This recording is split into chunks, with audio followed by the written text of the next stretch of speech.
Auto আমাদের জন্য অভিশাপ হয়ে এসেছিল। ব্যাটারি চালিত অটো রিক্সা যেটা আমরা বন্ধ করেছি, এটা সারা বাংলাদেশের জন্য মডেল হতে পারে। অটো রিক্সা বন্ধ হওয়াতে আমরা আসলে মুক্তভাবে ছেলে মেয়েদেরকে নিয়ে চলাফেরা করতে পারি।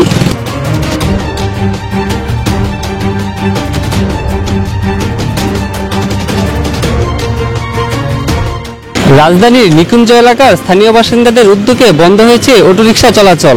একসময় প্রতিদিনের সঙ্গী ছিল যেখানে অটোরিকশার যানজট, হর্ন, বিশৃঙ্খলা, সেখানেই নেই যানজট। এতে স্বস্তি ফিরেছে স্থানীয় বাসিন্দাদের মাঝে।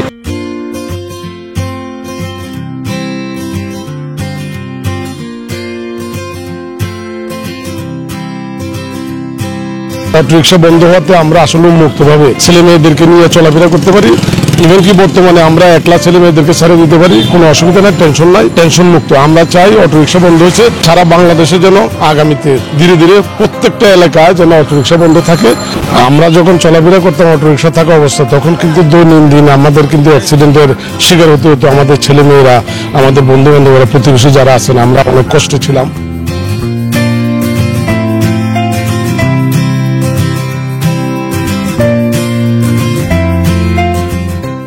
এই ব্যাটারি চালিত অটো রিক্সা যেটা আমরা বন্ধ করেছি, এটা সারা বাংলাদেশের জন্য মডেল হতে পারে। যে এমন কোনো দিন নেই যে দিনটাতে অটো রিক্সা জনিত কোনো দুর্ঘটনার খবর আমাদের কানে না আসছিল আর কি। তখন আমরা বাধ্য হই অটো রিক্সা বন্ধ করার জন্য। রাজনৈতিক ছত্রছায়ায় একটি গোষ্ঠী পুনরায় আমাদের নিকুঞ্জ এলাকায় অটো রিক্সা চালানোর পায়তারা করছে আর কি। তো এই ব্যাপারে আমরা ঐক্যবদ্ধ আছি। কোনোভাবে কোনো কুচক্রি, কোনো রাজনৈতিক সাইনবোর্ডে আমার এলাকায় কখনোই আর অটো চালাতে পারবে না। এটা সম্পূর্ণভাবে সম্ভব হয়েছে এলাকার সর্বস্তরের জনগণের ঐক্যবদ্ধতার ফলে।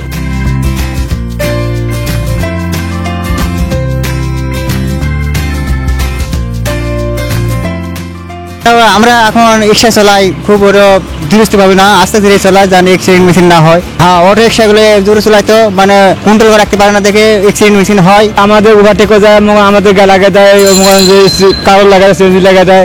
এখন কোনো যানজট নাই অটো বন্ধ হতে।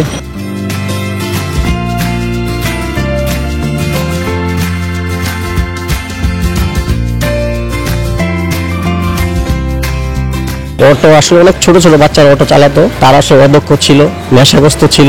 আমি দেখতাম অনেক সময় স্কুলের মেয়েদের সাথে তারা ইফটিজিং করতো। এই এলাকায় যখন থেকে চলতেছে অনেক কিছু আসলে আশীর্বাদ হয়ে আসে, আর অনেক কিছু অভিশাপ হয়ে আসে। অটো আমাদের জন্য অভিশাপ হয়ে এসেছিল। অটো যেহেতু ছোট ছোট কিশোর গ্যাং ওরা চালাইতো, আসলে নেশাগ্রস্ত অবস্থায় ছিল। আর অটো যখনই চলতো তখন ওই রিক্সাওয়ালারা যখন চলতো তাদেরকে আসলে ওরা মানতো না। হ্যাঁ, ওরা মনে করতো যে ওরা গাড়ির মতো চালায়। আমরা ওদের যদি বলতাম আসতে, বা আমাদের বাচ্চারা থাকতো, বাচ্চাদের উপরে উঠিয়ে দিত। আমাদের এলাকায় অনেক ধরনের উল্টা পুল্টা কার্যক্রম ওরা করতো।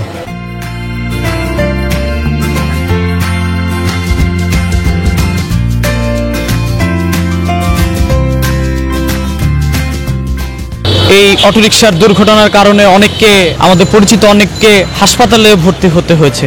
একটা সময় আমাদের এই যে চলমান যে সমস্যাগুলো ছিল, ঠিক এই সমস্যার পরে আমাদের এলাকাবাসী সবাই ঐক্যবদ্ধ হয়ে একটা বলা চলে দুর্বার একটা আন্দোলন গড়ে তোলে অটোরিকশা চলাচলের বিরুদ্ধে। তো ব্যাটারি চালিত অটোরিকশা আসলে যখন আমাদের এলাকায় এই নিকুঞ্জে টানপাড়ায় চলছিল, সে সময় আমরা প্রতিনিয়ত দেখেছি যে নানা রকম দুর্ঘটনা ঘটে। তো আসলে আমরা যখন সকলে মিলে, তরুণ সমাজ থেকে শুরু করে বয়োবৃদ্ধ থেকে শুরু করে সকল শ্রেণী পেশার মানুষ যখন এক হয়ে আমরা অটোরিকশার বিরুদ্ধে রুখে দাঁড়িয়েছিলাম, সে সময় আসলে আমাদের সম্ভব হয়েছে নিকুঞ্জে এবং টানপাড়ায় অটোরিকশা বন্ধ হওয়ার।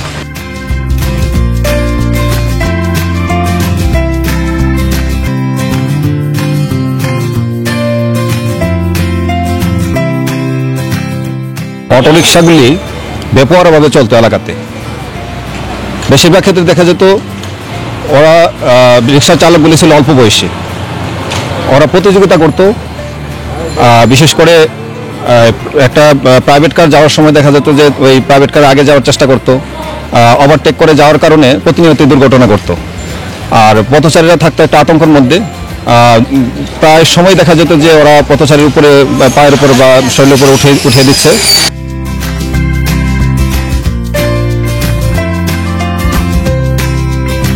যদি কোনো কূটনীতি মহল এইভাবে নতুন করে নিকুঞ্জ ছোট এলাকার ভিতরে কেউ যদি অটোরিক্সা চালানোর জন্য চিন্তা ভাবনা করে তার জন্য, তাহলে আমরা নিকুঞ্জ এলাকাবাসী আমরা প্রতিরোধ করব। কখনো কোনো দিন নিকুঞ্জে অটোরিক্সা ব্যাটারি চালিত অটোরিক্সা চলতে দেওয়া হবে না।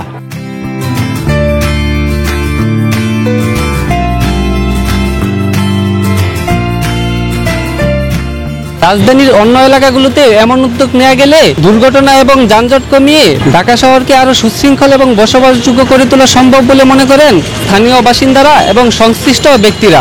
তমাল ফরাজি, উত্তরা নিউজ, ঢাকা।